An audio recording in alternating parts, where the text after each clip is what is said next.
Hello दोस्तों, आशा करता हूँ आप सभी बहुत अच्छे होंगे। आज हम अब इतिहास में अपना अगला भाग पढ़ने जा रहे हैं जो गुप्त एवं गुप्तोत्तर युग है। कृपया हमारे चैनल को लाइक, शेयर और सब्सक्राइब करते रहिए। गुप्त वंश ने लगभग 275 ईस्वी से 550 ईस्वी तक शासन किया। गुप्त वंश की स्थापना लगभग 275 ईस्वी में श्री गुप्त द्वारा की गई थी, किंतु गुप्त वंश का प्रथम शक्तिशाली शासक चंद्रगुप्त फर्स्ट था।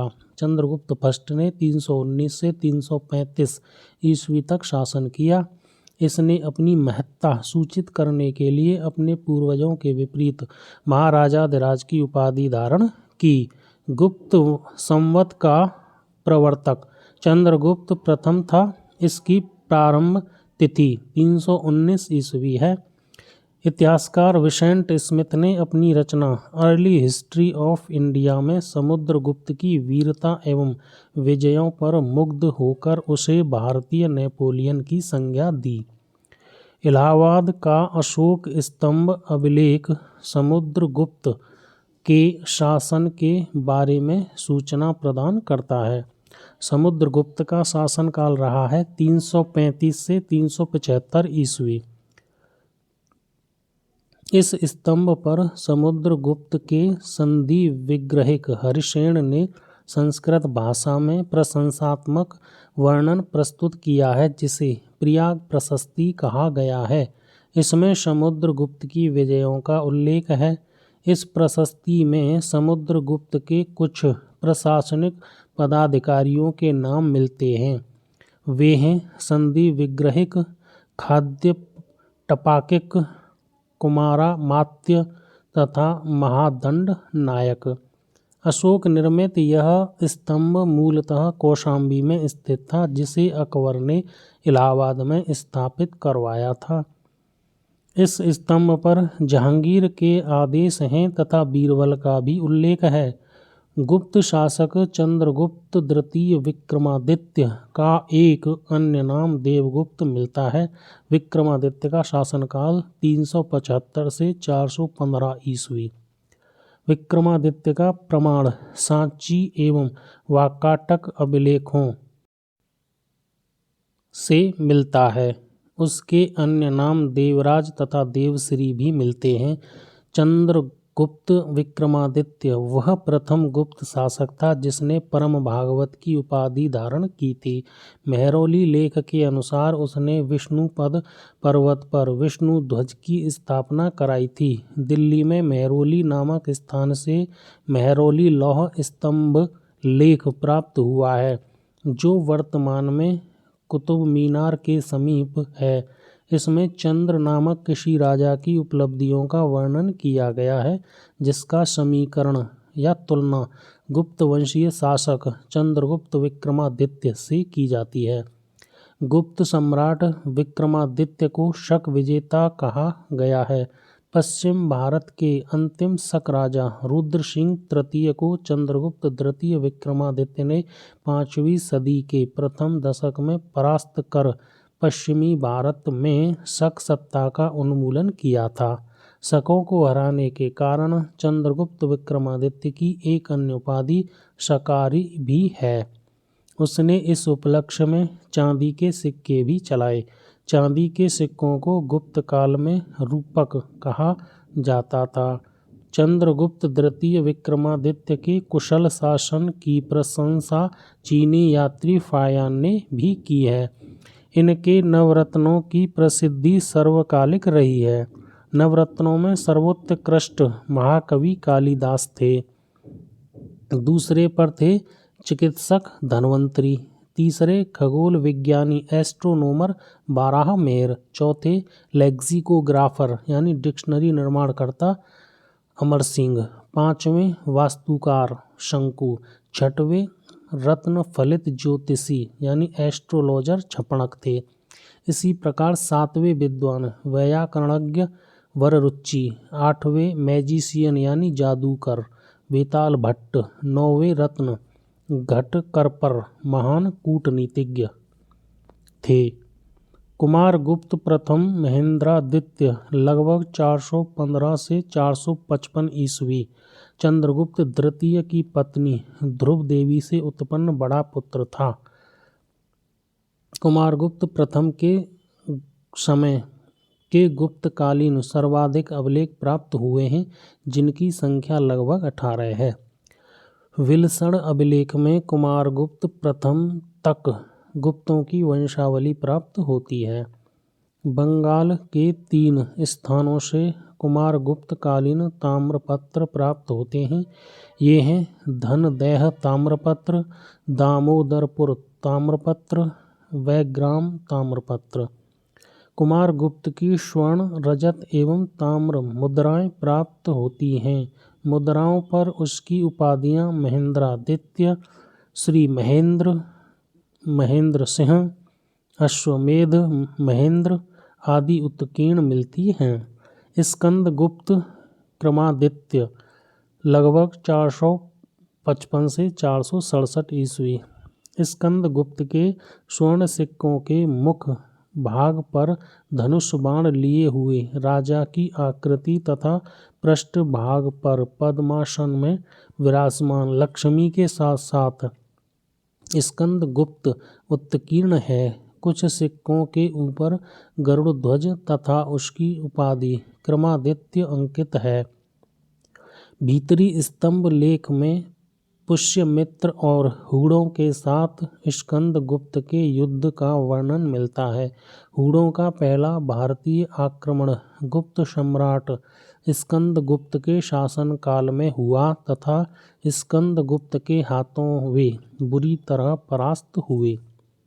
ईसा की 3री सदी से जब हूण आक्रमण से रोमन साम्राज्य का पतन हो गया तो भारतीय दक्षिण पूर्व एशियाई व्यापार पर अधिक निर्भर हो गए। तोरमाण भारत पर दूसरे हूण आक्रमण का नेता था। मध्य भारत के एरण नामक स्थान से बाराह प्रतिमा पर खुदा हुआ उसका लेख मिला है, जिससे पता चलता है कि धन्य विष्णु उसके शासन काल के प्रथम वर्ष में उसका सामंत था। मेहर कुल हूण शासक तोरमाण का पुत्र तथा उत्तराधिकारी था। मेहर कुल अत्यंत क्रूर एवं अत्याचारी शासक था। चीनी यात्री ह्वेनसांग तथा मंदसौर लेख के साक्ष्य से ज्ञात होता है कि सर्वप्रथम गुप्त नरेश नरसिंह गुप्त बालादित्य ने लगभग 528 ईस्वी या कुछ स्रोतों के अनुसार 495 ईस्वी में तत्पश्चात मालव नरेश यशोधर्मन द्वारा मेहर कुल को बुरी तरह पराजित किया गया था। गुप्त काल में बंगाल में ताम्रलिप्ति एक प्रमुख बंदरगाह था, जहां से उत्तर भारतीय व्यापार एवं साथ ही दक्षिण पूर्व एशिया, चीन, लंका, जावा, सुमात्रा आदि देशों के साथ व्यापार होता था। पश्चिमी भारत का प्रमुख बंदरगाह भृगुकक्ष बड़ौच था, जहां से पश्चिमी देशों के साथ समुद्री व्यापार होता था। प्राचीन भारत की अर्थव्यवस्था में श्रेणियों का विशेष महत्व था। ये संगठन व्यापारियों के द्वारा उनके व्यापार के समुचित संचालन के लिए स्थापित किए जाते थे। श्रेणियों का अपने सदस्यों पर न्यायिक अधिकार होता था तथा श्रेणियों के द्वारा ही सदस्यों के वेतन, काम करने के नियमों, मानकों एवं कीमतों का निर्धारण किया जाता था। प्रत्येक श्रेणी का अपना एक प्रमुख होता था। राजा का श्रेणियों के संचालन में कोई हस्तक्षेप नहीं होता था। श्रेणियां अपने नियम स्वयं बनाती थीं। गुप्त काल में गुजरात, बंगाल, दक्कन एवं तमिलनाडु वस्त्र उत्पादन के लिए प्रसिद्ध थे। वस्त्रोद्योग गुप्त काल का प्रमुख उद्योग था। गुप्त काल में अंतर्राष्ट्रीय व्यापार के प्रमुख केंद्र थे ताम्रलिप्ति, भृगुकक्ष, अरिकामेडु, कावेरीपट्टनम, मुजरिस, प्रतिष्ठान, सोपारा, बारबेरिकम। आयुर्वेद तथा चिकित्सा के क्षेत्र में प्राचीन भारत की चरम परिणति चरक एवं सुश्रुत में मिलती है। धन्वंतरी चंद्रगुप्त विक्रमादित्य के नवरत्नों में से एक थे। ये आयुर्वेद शास्त्र के प्रकांड पंडित थे। भास्कराचार्य प्रख्यात खगोलज्ञ एवं गणितज्ञ थे। भास्कराचार्य प्रख्यात खगोलज्ञ एवं गणितज्ञ थे। उन्होंने सिद्धांत शिरोमणि तथा लीलावती नामक ग्रंथों की रचना की। इन ग्रंथों में गणित तथा खगोल विज्ञान संबंधी विषयों पर प्रकाश डाला गया है। 5वीं शती ईस्वी तक भारत में त्रिकोणमिति में ज्या साइन कोज्या कोसाइन को उत्क्रम ज्या इनवर्स साइन के सिद्धांत ज्ञात हो चुके थे। सूर्य सिद्धांत और आर्यभट्टियम में इनका उल्लेख है। 7वीं शती ईस्वी में ब्रह्मगुप्त द्वारा चक्रीय चतुर्भुज के सिद्धांत का वर्णन मिलता है। समुद्रगुप्त की कुल 8 प्रकार की स्वर्ण मुद्राएं हमें प्राप्त होती हैं, जो इस प्रकार हैं: गरुड़, धनुर्धारी, चंद्रगुप्त फर्स्ट प्रकार, चक्र प्रकार, परशु, अश्वमेध, व्याघ्रहनन तथा वीणावादन प्रकार। गुप्त काल में स्वर्ण मुद्रा को दीनार कहा जाता था। चीनी यात्री फायान के अनुसार लोग दैनिक क्रय विक्रय में कौड़ियों का प्रयोग करते थे। गुप्त शासकों के सिक्के उत्तर प्रदेश, बिहार, बंगाल, मध्य प्रदेश, राजस्थान, ओडिशा में पाए गए हैं। सिक्कों का सबसे प्रसिद्ध प्राप्ति स्थल राजस्थान का भरतपुर बयाना है। इनके द्वारा जारी किए गए चांदी के सिक्के रूपक कहलाते थे। गुप्त शासकों में चंद्रगुप्त प्रथम द्वारा सर्वप्रथम सिक्के जारी किए गए। सती प्रथा का प्रथम अभिलेखीय साक्ष्य एरन से प्राप्त हुआ है। यह अभिलेख 510 ईस्वी का है, जिसमें गोपराज नामक सेनापति की स्त्री के सती होने का उल्लेख है। गुप्त साम्राज्य के पतन के कारण हूण आक्रमण। गुप्त साम्राज्य के पतन के कारण थे हूण आक्रमण, प्रशासन का सामंतीय ढांचा आदि। गुप्त काल में नगर क्रमिक पतन की ओर अग्रसर हुए। गुप्त काल में नगर क्रमिक पतन की ओर अग्रसर हुए। संपूर्ण गंगा घाटी में जो शहर पहले अत्यंत समृद्ध अवस्था में थे, उनमें से अधिकांश को गुप्त काल में या तो त्याग दिया गया या वहां के आवासन में पर्याप्त विघटन हुआ। पाटलिपुत्र जैसा प्रमुख नगर ह्वेनसांग के आगमन तक गांव बन गया था। मथुरा जैसा नगर एवं कुम्हरार, सोनपुर, सोहगौरा और उत्तर प्रदेश में गंगा घाटी के अनेक महत्वपूर्ण केंद्र इस काल में ह्रास के ही प्रमाण प्रस्तुत करते हैं। गुप्त काल में कला एवं साहित्य में हुई प्रगति के आधार पर गुप्त काल को प्राचीन भारत का स्वर्ण युग कहा जाता है। अजंता की 3 गुफाएं, गुफा नंबर 16, 17 और 19। अजंता की 3 गुफाएं गुप्तकालीन मानी जाती हैं।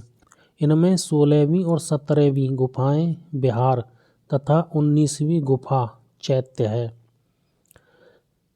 इनमें 16वीं तथा 17वीं गुफाएं बिहार तथा जो 19 नंबर गुफा है वह चैत्य है।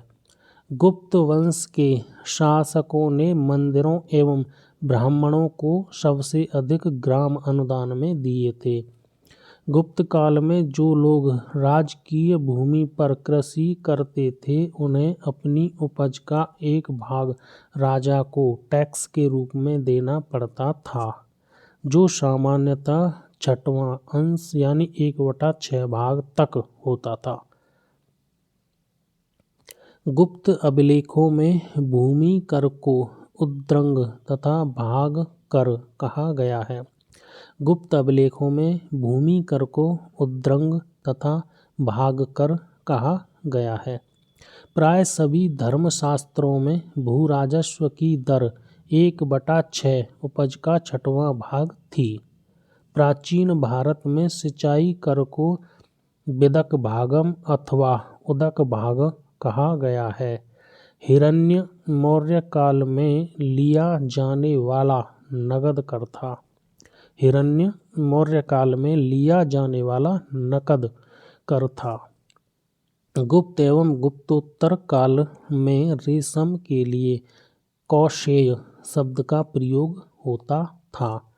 3री शताब्दी में वारंगल लोहे के उपकरणों यंत्रों हेतु प्रसिद्ध था। गुप्त काल में लिखित संस्कृत नाटकों में स्त्री और शूद्र प्राकृत भाषा बोलते थे, जबकि उच्च वर्ण के लोग संस्कृत भाषा बोलते थे। शूद्रक रचित मृच्छकटिकम नामक रचना से गुप्तकालीन शासन व्यवस्था एवं नगर जीवन के विषय में रोचक सामग्री मिलती है।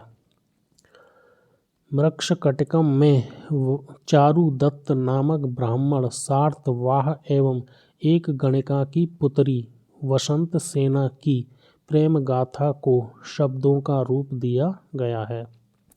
गुप्त साम्राज्य की शासन व्यवस्था राजतंत्रात्मक थी। मौर्य शासकों के विपरीत गुप्तवंशी शासक अपनी दैवीय उत्पत्ति में विश्वास करते थे। गुप्त शासकों ने भूमि दान की परंपरा को विस्तारित किया। गुप्त शासन का स्वरूप केंद्रीकृत न होकर संघात्मक था। गुप्त राजा अनेक छोटे राजाओं का राजा होता था। सामंत तथा प्रांतीय शासक अपने अपने क्षेत्रों में नितांत स्वतंत्रता का अनुभव करते थे।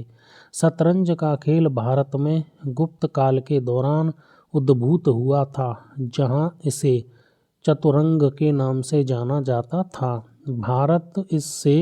भारत से शतरंज का खेल ईरान एवं तत्पश्चात यूरोप में पहुंचा। प्रवर सेन प्रथम 275 से 335 ईस्वी।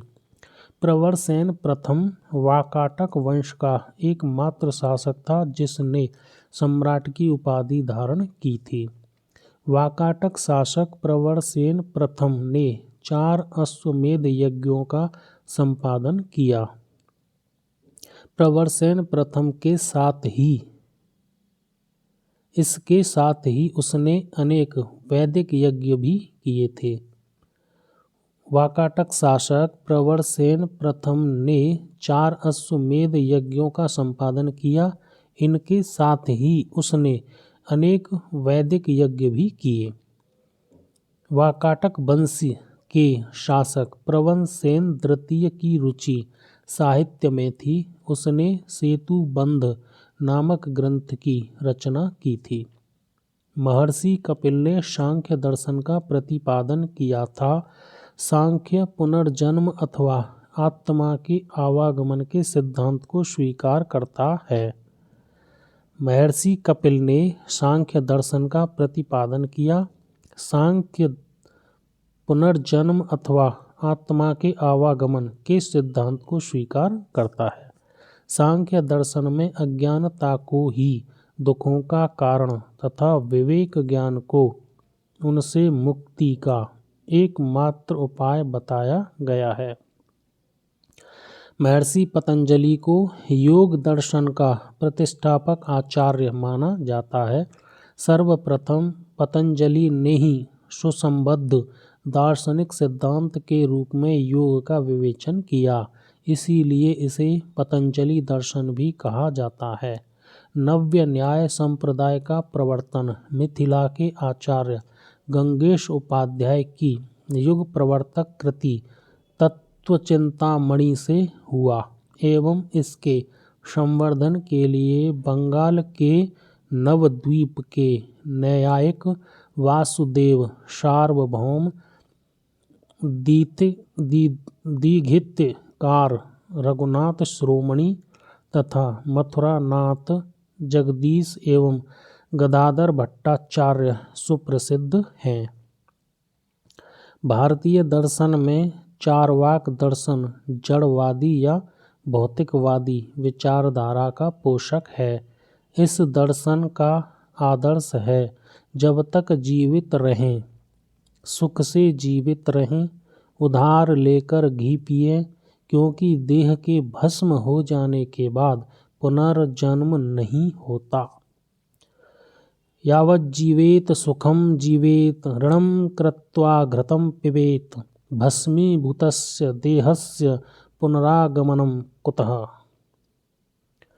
न्याय दर्शन का प्रवर्तक गौतम ने किया, जिन्हें अक्षपाद भी कहा जाता है। न्याय का शाब्दिक अर्थ तर्क या निर्णय होता है। न्याय दर्शन में 16 पदार्थों या तत्वों का अस्तित्व स्वीकार किया गया है। न्याय दर्शन का मूल ग्रंथ गौतम रचित न्याय सूत्र है। कर्म का सिद्धांत मीमांसा दर्शन से संबंधित है। इसे पूर्व मीमांसा, कर्म मीमांसा, धर्म मीमांसा भी कहते हैं। जैमिनी ने पूर्व मीमांसा का प्रतिपादन किया था।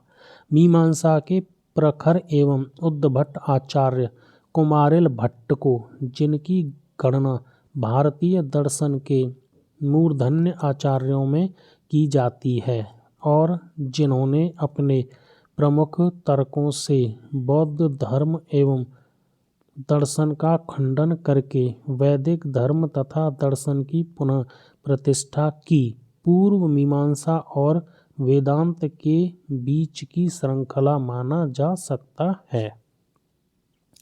मीमांसा दर्शन वेद को शाश्वत सत्य मानता है। पूर्व मीमांसा दर्शन में वेद के कर्मकांड भाग पर विचार किया गया है और उत्तर मीमांसा में वेद के ज्ञान कांड भाग पर विचार किया गया है।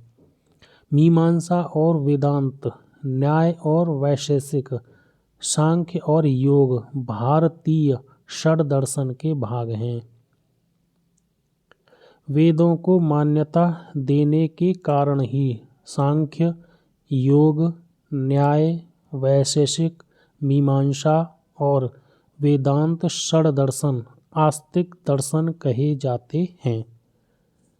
इनके प्रणेता: सांख्य का प्रणेता कपिल, योग का पतंजलि, न्याय का गौतम, वैशेषिक का कणाद, मीमांसा का जैमिनी, वेदांत का बादरायण। वेदांत दर्शन को भारतीय विचारधारा की पराकाष्ठा माना जाता है। वेदांत का शाब्दिक अर्थ है वेद का अंत या वैदिक विचारधारा की पराकाष्ठा। वेदांत दर्शन के 3 आधार हैं: उपनिषद, ब्रह्मसूत्र और भगवद गीता। इन्हें वेदांत दर्शन की प्रस्थानत्रयी कहा जाता है।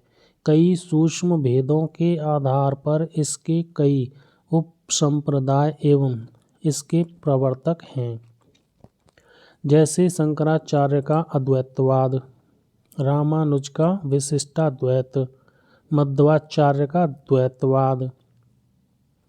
पुराणों के अनुसार चंद्रवंश या सोमवंश क्षत्रिय वर्ण के 3 मूल वंशों, अन्य 2 सूर्यवंश और अग्निवंश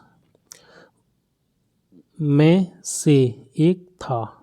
पुराणों के अनुसार चंद्रवंश क्षत्रिय वर्ण के 3 मूल वंशों में से एक था। 3 वंश कौन कौन से हैं? सोमवंश, सूर्यवंश और अग्निवंश।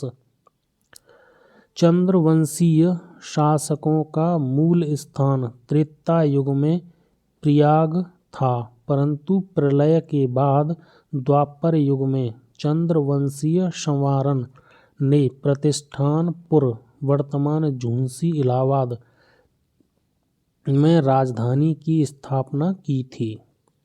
अग्नि कुल के राजपूतों का सर्वाधिक प्रसिद्ध प्रतिहार वंश था। गुर्जरों की शाखा से संबंधित होने के कारण इतिहास में इसे गुर्जर प्रतिहार वंश के नाम से जाना जाता है। गुर्जर जाति का प्रथम उल्लेख पुलकेशन द्वितीय के ऐहोल लेख में हुआ है। बाण भट्ट के हर्षचरित में भी गुर्जरों का उल्लेख मिलता है। गुर्जर प्रतिहार वंश का संस्थापक नागभट्ट प्रथम था।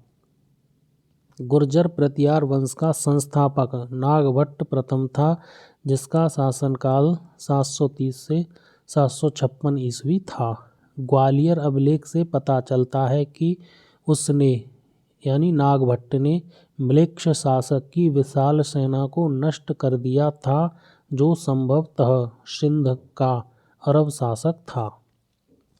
इस प्रकार नागभट्ट ने अरबों के आक्रमण से पश्चिम भारत की रक्षा की थी।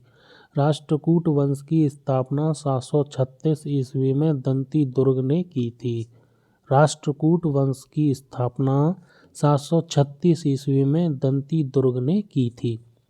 दंती दुर्ग ने मान्यखेट अपनी राजधानी बनाई। दंती दुर्ग के संबंध में कहा जाता है कि उज्जैनी में उसने हिरण्यगर्भ महादान यज्ञ करवाया था। राष्ट्रकूट राजा अमोघवर्ष फर्स्ट का जन्म 800 ईस्वी में नर्मदा नदी के किनारे श्री भावन नामक स्थान पर सैनिक छावनी में हुआ था। इस समय इसके पिता राष्ट्रकूट राजा गोविंद तृतीय उत्तर भारत के सफल अभियानों के बाद वापस लौट रहे थे।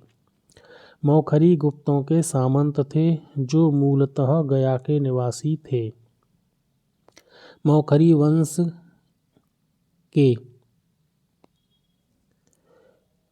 वंश के शासकों ने अपनी राजधानी कन्नौज बनाई। मौखरी वंश के प्रमुख शासक हरिवर्मा, आदित्यवर्मा, ईशान वर्मा, सर्ववर्मा एवं ग्रहवर्मा थे। हर्ष के समय की विस्तृत सूचना इसके दरबारी कवि बाणभट्ट की कृति हर्षचरित से प्राप्त होती है। इससे जुड़ी कुछ सूचनाएं कल्हड़ रचित राजतरंगिणी में भी मिलती हैं। चीनी स्रोतों से पता चलता है कि हर्ष एवं राज्यश्री दोनों साथ कन्नौज के राज सिंहासन पर बैठते थे। हर्ष ने अपनी राजधानी थानेश्वर से कन्नौज स्थानांतरित की, ताकि वह राज्यश्री को प्रशासनिक कार्यों में पूरी सहायता प्रदान कर सके। अन्य धर्मों से महायान की उत्कृष्टता सिद्ध करने के लिए हर्ष ने कन्नौज में विभिन्न धर्मों एवं संप्रदायों के आचार्यों की एक विशाल सभा बुलवाई। चीनी साक्ष्यों के अनुसार इस सभा में 20 देशों के राजा अपने देशों के प्रसिद्ध ब्राह्मणों, श्रमणों, सैनिकों, राजपुरुषों आदि के साथ उपस्थित हुए थे। इस सभा की अध्यक्षता ह्वेन-सांग ने की थी। साथ ही हर्ष के समय प्रति 5वें वर्ष प्रयाग के संगम क्षेत्र में एक समारोह का आयोजन किया जाता था, जिसे महामोक्ष परिषद कहा गया है। ह्वेन-सांग स्वयं छठे समारोह में उपस्थित था। इसमें 18 देशों के राजा सम्मिलित हुए थे। हर्ष की विजयों के फलस्वरूप उसके राज्य की पश्चिमी सीमा नर्मदा नदी तक पहुंच गई। इधर पुलकेशन द्वितीय भी उत्तर की ओर राज्य का विस्तार करना चाहता था। ऐसी स्थिति में दोनों के बीच युद्ध अवश्यंभावी हो गया। फलतः नर्मदा के तट पर दोनों के बीच युद्ध हुआ, जिसमें पुलकेशिन द्वितीय ने हर्ष को पराजित किया। पुलकेशिन द्वितीय की ऐहोल प्रशस्ति एवं ह्वेन-सांग का विवरण इस युद्ध के साक्ष्य हैं। हर्षवर्धन के समय की सर्वप्रमुख घटना चीनी यात्री ह्वेन-सांग के भारत आगमन की है। उसने तांग शासकों की राजधानी चंगन से भारतवर्ष के लिए 629 ईस्वी में प्रस्थान किया।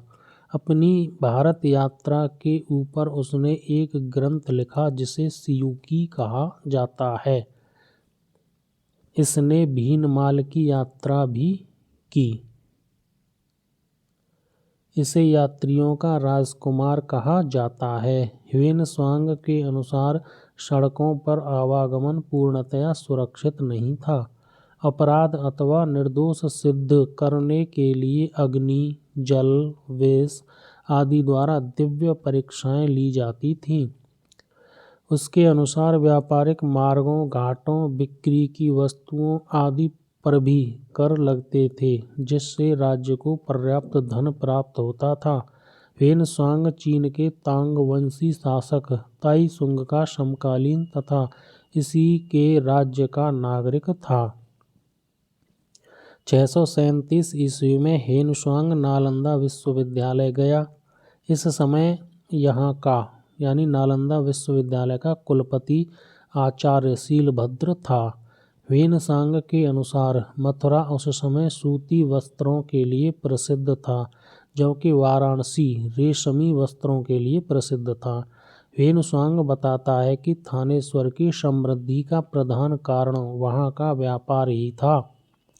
वाण ने थानेश्वर नगरी को अतिथियों के लिए चिंतामणि भूमि तथा व्यापारियों के लिए लाल भूमि बताया है। हर्ष की मृत्यु के बाद कन्नौज विभिन्न शक्तियों के आकर्षण का केंद्र बन गया। इसे महोदया, महोदयाश्री आदि नामों से भी अभिव्यक्त किया गया है। अतः इस पर अधिकार करने के लिए 8वीं सदी की 3 बड़ी शक्तियों पाल, गुर्जर प्रतिहार तथा राष्ट्रकूट के बीच त्रिकोणीय संघर्ष प्रारंभ हो गया, जो 8वीं-9वीं शताब्दी के उत्तर भारत के इतिहास का सर्वाधिक महत्वपूर्ण घटनाक्रम है। इस संघर्ष में अंततः प्रतिहारों को सफलता मिली। चीनी यात्री इत्सिंग ने 671 या 72 ईस्वी में, जब वह युवक था, अपने 37 बौद्ध सहयोगियों के साथ बौद्ध धर्म के अवशेषों को देखने की इच्छा से पाश्चात्य विश्व का भ्रमण करने का निश्चय किया। वह दक्षिण के समुद्री मार्ग से होकर भारत आया। 693-94 ईस्वी के लगभग सुमात्रा होता हुआ इत्सिंग चीन वापस लौट गया। प्राचीन कालीन चीनी लेखकों ने भारत का उल्लेख यिन तु तथा थियान तु नाम से किया है। नालंदा विश्वविद्यालय बख्तियार खिलजी के अधीन तुर्क मुस्लिम आक्रमणकारियों द्वारा 1193 ईस्वी में नष्ट किया गया था।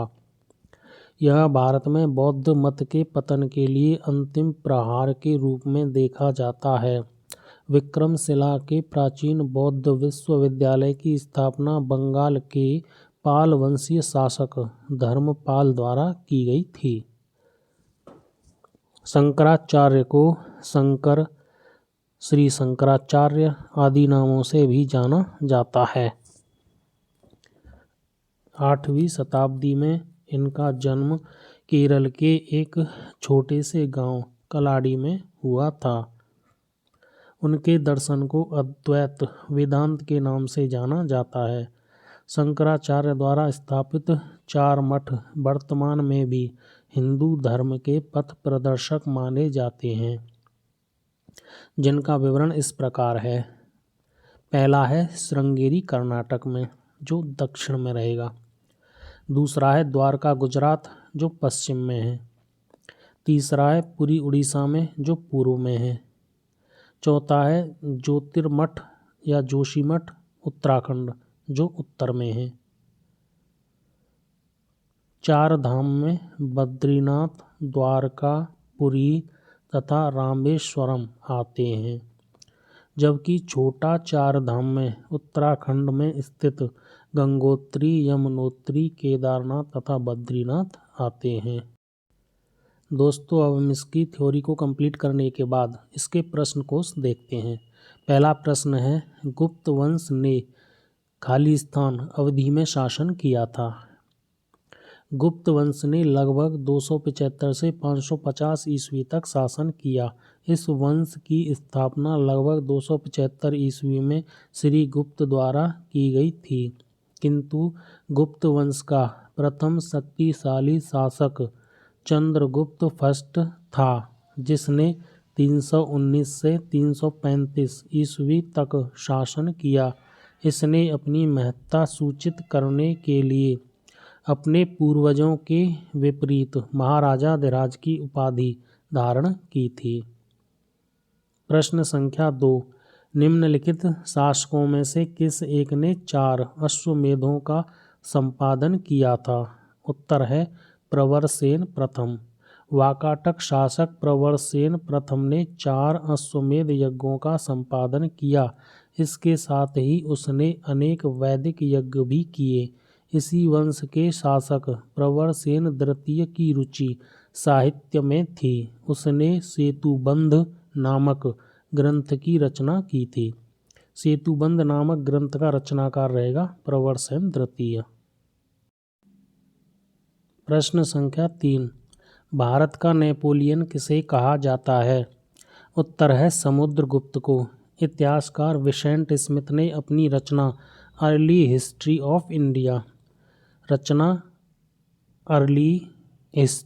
ऑफ इंडिया में समुद्रगुप्त की वीरता एवं विजयों पर मुग्ध होकर उसे यानी समुद्रगुप्त को भारतीय नेपोलियन की संज्ञा दी है। प्रश्न संख्या 5, निम्नलिखित में से किस गुप्त राजा का एक अन्य नाम देवगुप्त था? उत्तर है चंद्रगुप्त द्वितीय। गुप्त शासक चंद्रगुप्त द्वितीय विक्रमादित्य का एक अन्य नाम देवगुप्त मिलता है। उसके अन्य नाम देवराज तथा देवश्री भी मिलते हैं। प्रश्न संख्या 6, प्रथम गुप्त शासक जिसने परम भागवत की उपाधि धारण की वह था? उत्तर है चंद्रगुप्त द्वितीय विक्रमादित्य। चंद्रगुप्त तृतीय वह प्रथम गुप्त शासक था जिसने परम भागवत की उपाधि धारण की। मेहरौली लेख के अनुसार उसने विष्णुपद पर्वत पर विष्णु ध्वज की स्थापना कराई थी। प्रश्न संख्या 7, परम भागवत उपाधि धारण करने वाला प्रथम गुप्त शासक था? उत्तर है चंद्रगुप्त द्वितीय। प्रश्न संख्या 8, इलाहाबाद स्तंभ अभिलेख निम्नलिखित में से किस एक से संबद्ध है? उत्तर है अशोक और समुद्रगुप्त से। इलाहाबाद का अशोक स्तंभ अभिलेख समुद्रगुप्त 335 से 375, समुद्रगुप्त का शासनकाल 335 से 375 समुद्रगुप्त के शासन के बारे में सूचना प्रदान करता है। इलाहाबाद स्तंभ लेख पर समुद्रगुप्त के संधि विग्रहिक हरिसेन ने संस्कृत भाषा में प्रशंसात्मक वर्णन प्रस्तुत किया है, जिसे प्रयाग प्रशस्ति कहा गया है। इसमें समुद्रगुप्त की विजयों का उल्लेख है। प्रश्न संख्या 11, समुद्रगुप्त के प्रयाग प्रशस्ति में कौशल के शासक का क्या नाम था? उत्तर है महेंद्र। प्रयाग प्रशस्ति की 19वीं और 20वीं पंक्तियों में दक्षिणापथ के 12 राज्यों तथा उनके राजाओं के नाम मिलते हैं। प्रयाग प्रशस्ति की 19वीं और 20वीं पंक्तियों में दक्षिणापथ के 12 राज्यों तथा उनके राजाओं के नाम मिलते हैं। प्रयाग प्रशस्ति से ज्ञात होता है कि कौशल का राजा महेंद्र था। दक्षिणापथ के राज्यों को समुद्रगुप्त ने पहले जीता, किंतु फिर ग्रहण मोक्षानुग्रह नीति के तहत कृपा कर उन्हें स्वतंत्र कर दिया। प्रश्न संख्या 12, समुद्रगुप्त के प्रयाग प्रशस्ति वाले स्तंभ पर निम्नलिखित में से किसका लेख मिलता है? उत्तर है जहांगीर का। प्रयाग प्रशस्ति समुद्रगुप्त के विषय में जानकारी का एक महत्वपूर्ण स्रोत है। इसकी रचना समुद्रगुप्त के संधि विग्रहिक सचिव हरिसेन ने की थी। कनिंघम के मतानुसार यह लेख मूलतः कौशाम्बी में खुदवाया गया था। अकबर ने इसे कौशाम्बी से मंगवाकर इलाहाबाद के किले में स्थापित करवाया। इस पर जहांगीर का एक लेख, रानी का अभिलेख एवं अशोक द्वारा कौशाम्बी के महामात्रों को संघ भेद रोकने के लिए निर्देश भी उत्कीर्ण हैं। प्रश्न संख्या 13। पृथिव्या प्रथम वीर उपाधि थी? उत्तर है समुद्रगुप्त की। इतिहासकार तेजराम शर्मा ने अपनी पुस्तक a political history of the imperial Guptas में उल्लेख किया है कि समुद्रगुप्त ने अश्वमेध यज्ञ किया, जिसके बाद उसने पृथिव्यामा प्रतिरथ की उपाधि ग्रहण की, जिसका अर्थ है ऐसा व्यक्ति जिसका पृथ्वी पर कोई प्रतिद्वंद्वी न हो, पृथ्वी का प्रथम वीर। प्रश्न संख्या 14। निम्नलिखित कथन पढ़िए। कथन 1। हरिसेन समुद्रगुप्त के दरबार का प्रसिद्ध कवि था। कथन 2 है उसे देवी चंद्रगुप्तम महाकाव्य की रचना की। तीसरा है वह प्रयाग प्रशस्ति का भी रचयिता था। उत्तर है 1 और 3। एक पढ़ते हैं। हरिसेन समुद्रगुप्त के दरबार का प्रसिद्ध कवि था। तीसरा है वह प्रयाग प्रशस्ति का भी रचयिता था। इलाहाबाद स्तंभ पर समुद्रगुप्त के संधि विग्रहिक एवं कवि हरिसेन ने संस्कृत भाषा में प्रशंसात्मक वर्णन प्रस्तुत किया है, जिसे प्रयाग प्रशस्ति कहा गया है। इसमें समुद्रगुप्त की विजयों का उल्लेख है। देवी चंद्रगुप्तम नाटक की रचना विशाख दत्त ने की है। इससे गुप्त वंशी शासक रामगुप्त के विषय में सूचनाएं प्राप्त होती हैं। प्रश्न संख्या 15। सूची फर्स्ट को सूची सेकंड से मिलाना है। सूची फर्स्ट में दक्षिण भारत के समुद्रगुप्त के समकालीन नरेशों के नाम दिए गए हैं। सूची सेकंड में नरेशों के राज्य दिए गए हैं, उनसे इनका मिलान करना है।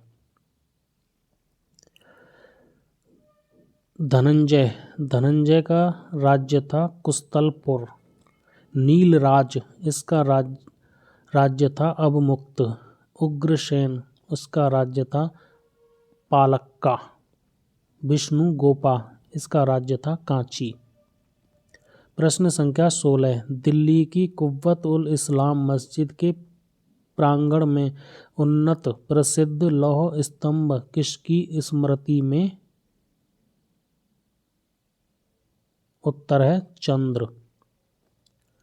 दिल्ली में मेहरौली नामक स्थान से मेहरौली लौह स्तंभ लेख प्राप्त हुआ है, जो वर्तमान में कुतुब मीनार के समीप है। इसमें चंद्र नामक किसी राजा की उपलब्धियों का वर्णन किया गया है, जिसका समीकरण या तुलना गुप्त वंशीय शासक चंद्रगुप्त द्वितीय विक्रमादित्य से की जाती है। एक मान्यता के अनुसार लगभग 410 ईस्वी में चंद्रगुप्त द्वितीय के समय में मेहरौली लौह स्तंभ उदयगिरी पहाड़ियों के पास विष्णुगिरी में स्थित था। चंद्रगुप्त द्वितीय विष्णु का उपासक था। भगवान विष्णु के सम्मान में ही उसने इस लौह स्तंभ का निर्माण कराया था। इस स्तंभ के शीर्ष भाग पर भगवान विष्णु के वाहन गरुड़ का चिन्ह अंकित था। प्रश्न संख्या 17। कौन सा राजवंश हूणों के आक्रमण से अत्यंत विचलित हुआ? उत्तर रहेगा गुप्त। हूणों का पहला भारतीय आक्रमण गुप्त सम्राट स्कंदगुप्त के शासनकाल में हुआ तथा स्कंदगुप्त के हाथों वे बुरी तरह परास्त हुए। यह आक्रमण एक धावा मात्र रहा और देश के ऊपर इसका कोई तात्कालिक प्रभाव नहीं पड़ा, किंतु परोक्ष रूप से इसने गुप्त साम्राज्य के पतन की गति को तेज कर दिया। स्कंदगुप्त की मृत्यु के बाद 5वीं शताब्दी ईस्वी के अंत तक 6ठी शताब्दी ईस्वी के प्रारंभ में उत्तर पश्चिम के कई क्षेत्रों पर हूणों ने कब्जा कर लिया था। प्रश्न संख्या 19, निम्नलिखित में से किस गुप्त शासक ने हूणों पर विजय प्राप्त की थी? उत्तर है स्कंदगुप्त। प्रश्न संख्या 20, गुप्त सम्राट जिसने हूणों को पराजित किया था? उत्तर है स्कंदगुप्त। प्रश्न संख्या 22, किस अभिलेख से ज्ञात होता है कि स्कंदगुप्त ने हूणों को पराजित किया था? उत्तर है भितरी स्तंभ लेख। उत्तर प्रदेश के गाजीपुर जिले में सैदपुर तहसील में भितरी नामक स्थान से भितरी स्तंभ लेख मिलता है। इसमें पुष्यमित्रों और हूणों के साथ स्कंदगुप्त के युद्ध का वर्णन मिलता है। उल्लेखनीय है कि हूणों का पहला भारतीय आक्रमण गुप्त सम्राट स्कंदगुप्त के शासनकाल में हुआ, जिसमें वे स्कंदगुप्त से बुरी तरह पराजित हुए थे। प्रश्न संख्या 23, गुप्त साम्राज्य के पतन के विभिन्न कारण थे। निम्नलिखित कथनों में कौन सा कारण नहीं था? उत्तर है अरब आक्रमण। ये गुप्त साम्राज्य के पतन का कारण नहीं था। हूण आक्रमण ये था। प्रशासन का सामंतीय ढांचा ये भी था। उत्तरवर्ती गुप्तों का बौद्ध धर्म स्वीकार करना ये भी पतन का कारण था। गुप्त साम्राज्य के पतन के प्रश्नगत कारणों में से अरबों का भारत पर आक्रमण इसके लिए उत्तरदायी नहीं था। भारत पर अरब आक्रमण गुप्तों के पतन के बहुत बाद पूर्व मध्यकाल में हुआ था। प्रश्न संख्या 24, शक विजेता किसे जाना जाता है? उत्तर है चंद्रगुप्त द्वितीय। गुप्त सम्राट चंद्रगुप्त द्वितीय विक्रमादित्य को शक विजेता कहा गया है। पश्चिम भारत के अंतिम शक राजा रुद्र सिंह तृतीय को चंद्रगुप्त द्वितीय विक्रमादित्य ने 5वीं सदी के प्रथम दशक में परास्त कर पश्चिमी भारत में शक सत्ता का उन्मूलन किया था। शकों को हराने के कारण चंद्रगुप्त विक्रमादित्य की एक अन्य उपाधि शकारी भी है। उसने इस उपलक्ष्य में चांदी के सिक्के भी चलाए। प्रश्न संख्या 25, रजत सिक्के जारी करने वाला प्रथम गुप्त शासक था? उत्तर है चंद्रगुप्त द्वितीय विक्रमादित्य। रजत सिक्के जारी करने वाला प्रथम गुप्त शासक चंद्रगुप्त द्वितीय विक्रमादित्य था, जिसको गुप्त काल में रूपक कहा जाता था। रजत सिक्कों को रूपक कहा जाता था। चंद्रगुप्त द्वितीय ने शक मुद्राओं के ही अनुकरण पर रजत मुद्राओं को उत्कीर्ण करवाया। प्रश्न संख्या 26, निम्नलिखित में से कौन सही सुमेलित नहीं है? कुमारगुप्त फर्स्ट मंदसौर अभिलेख ये सही है। पतिक तक्षशिला अभिलेख ये भी सही है। समुद्रगुप्त ऐर्ण अभिलेख ये भी सही है। प्रभावती गुप्ता उदयगिरी गुहा अभिलेख ये सुमेलित नहीं है। प्रभावती गुप्ता का उदयगिरी से कोई अभिलेख प्राप्त नहीं हुआ है। प्रश्न संख्या 27, ईसा की तीसरी शताब्दी से जबकि हूण आक्रमण से रोमन साम्राज्य समाप्त हो गया, भारतीय व्यापारी अधिकाधिक निर्भर हो गए। उत्तर है दक्षिण पूर्व एशियाई व्यापार पर। ईसा की तीसरी सदी से जब हूण आक्रमण से रोमन साम्राज्य का पतन हो गया तो भारतीय दक्षिण पूर्व एशियाई व्यापार पर अधिक निर्भर हो गए। प्रश्न संख्या 28, गुप्त काल में उत्तर भारतीय व्यापार निम्नलिखित में से किस एक पत्तन से संचालित होता था? उत्तर है ताम्रलिप्ति। गुप्त काल में ताम्रलिप्ति बंगाल का एक प्रमुख बंदरगाह था, जहां से उत्तर भारतीय व्यापार दक्षिण पूर्व एशिया, चीन, लंका, जावा, सुमात्रा आदि देशों के साथ होता था। पश्चिमी भारत का प्रमुख बंदरगाह भृगुकक्ष या भड़ोच था, जहां से पश्चिमी देशों के साथ समुद्री व्यापार होता था।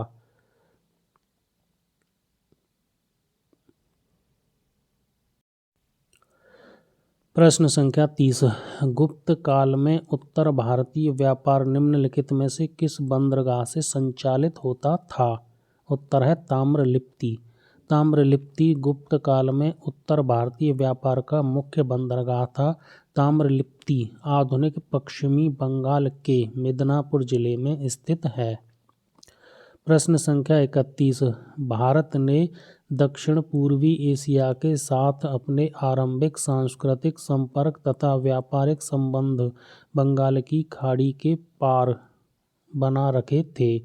निम्नलिखित में से कौन सी बंगाल की खाड़ी के इस उत्कृष्ट आरंभिक समुद्री इतिहास की सबसे विश्वसनीय व्याख्याएं हो सकती हैं? उत्तर है सी। बंगाल की खाड़ी में चलने वाली मानसूनी हवाओं ने समुद्री यात्राओं को सुगम बना दिया था। भारत ने दक्षिण पूर्वी एशिया के साथ अपने आरंभिक सांस्कृतिक संपर्क तथा व्यापारिक संबंध बंगाल की खाड़ी के पार बना रखे थे। इसका प्रमुख कारण बंगाल की खाड़ी में चलने वाली मानसूनी हवाओं के द्वारा समुद्री यात्रा का सुगम होना था। प्रश्न संख्या 32। प्राचीन भारत में देश की अर्थव्यवस्था में अत्यंत महत्वपूर्ण भूमिका निभाने वाली श्रेणी संगठन के संदर्भ में निम्नलिखित में से कौन से कथन सही हैं? सही कथन है श्रेणी ही वेतन, काम करने के नियमों, मानकों और कीमतों को सुनिश्चित करती थीं। अगला है श्रेणी का अपने सदस्यों पर न्यायिक अधिकार होता था। प्राचीन भारत की अर्थव्यवस्था में श्रेणियों का विशेष महत्व था। ये संगठन व्यापारियों के द्वारा उनके व्यापार के समुचित संचालन के लिए स्थापित किए जाते थे। श्रेणियों का अपने सदस्यों पर न्यायिक अधिकार होता था तथा श्रेणियों के द्वारा ही सदस्यों के वेतन, काम करने के नियमों, मानकों एवं कीमतों का निर्धारण किया जाता था। प्रत्येक श्रेणी का अपना एक प्रमुख होता था। राजा का श्रेणियों के संचालन में कोई हस्तक्षेप नहीं होता था। श्रेणियां अपने नियम स्वयं बनाती थीं। स्थानीय प्रशासन में भी श्रेणियों को काफी महत्व प्राप्त होता था। प्रश्न संख्या 33। गुप्त काल में गुजरात, बंगाल, दक्कन एवं तमिल राष्ट्र में स्थित केंद्र किससे संबंधित थे? उत्तर है वस्त्र उत्पादन। गुप्त काल में गुजरात, बंगाल, दक्कन एवं तमिलनाडु वस्त्र उत्पादन के लिए प्रसिद्ध थे। प्रश्न संख्या 34। विशाखदत्त के प्राचीन भारतीय नाटक मुद्रा राक्षस की विषय वस्तु है। उत्तर है चंद्रगुप्त मौर्य के समय में राज दरबार की दुरभिसंधियों के बारे में। Doctor KP. जायसवाल ने विशाखदत्त को चंद्रगुप्त मौर्य का समकालीन बताया है। उनके नाटक मुद्रा राक्षस से चंद्रगुप्त मौर्य के कृत्यों पर प्रकाश पड़ता है। इसमें चंद्रगुप्त मौर्य के समय में राज दरबार की दुरभिसंधियों का वर्णन किया गया है। प्रश्न संख्या 35। निम्नलिखित में से कौन गुप्त काल में अपनी आयुर्विज्ञान विषयक रचना के लिए जाना जाता है? सुश्रुत को शल्य क्रिया का जनक कहा जाता है। यह काशी के रहने वाले थे। सुश्रुत का काल लगभग 600 ईस्वी पूर्व माना जाता है। शौनक ऋग्वेद कालीन ऋषि थे। शूद्रक गुप्त कालीन नाटककार या साहित्यकार थे। सौमिल्य गुप्त कालीन नाटककार हैं जिसे कालिदास ने भास और कविपुत्र के साथ याद किया है। इस प्रकार गुप्त काल में औषधि के क्षेत्र में उपयुक्त में से किसी ने भी कार्य नहीं किया था।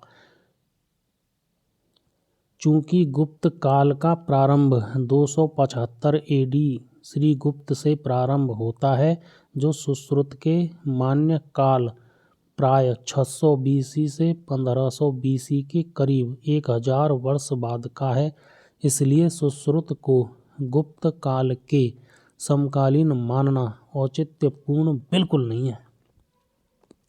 प्रश्न संख्या 36। इनमें से कौन गुप्त काल में औषधि के क्षेत्र में अपने कार्य के लिए जाने जाते हैं? दोस्तों ये हम गुप्त काल का पहला पार्ट रखते हैं, दूसरा पार्ट हम इससे आगे कल कंटिन्यू करेंगे। धन्यवाद।